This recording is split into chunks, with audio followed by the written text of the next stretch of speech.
ҳамдиёрони азиз, бо мақсади пешгирӣ аз паҳншавии сирояти коронавируси COVID-19 риояи талабот ва қоидаҳои зерин ҳатмӣ мебошанд. ба марказҳои савдо ва ошхонаву тарабхонаҳо бениқоби муҳофизатии тиббӣ даромадан манъ аст. пеш аз воридгардӣ дастонатонро ҳатман бо маҳлулҳои безараркунанда тоза намуда, пойафзолатонро дар саддиҳои безараргардонии бо маҳлули гипохлорид намно карда шуда безарар гардонед. дониста бошед, ки танҳо бо ҳарорати мӯътадил ворид гардидан иҷозат дода мешавад. масъулин вазифадоранд, ки пеш аз воридгардӣ ҳарорати шуморо санҷанд. дар дохил масофаи 1.5-2 метрро аз дигар мизоҷон нигоҳ дошта, фосилаи иҷтимоиро риоя намоед.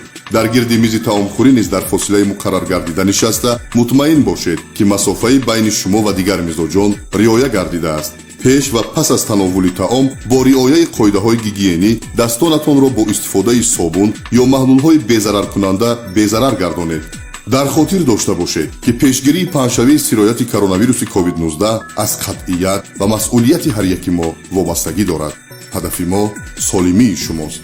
мақомоти иҷроияи ҳокимияти давлатии шаҳри Душанбе.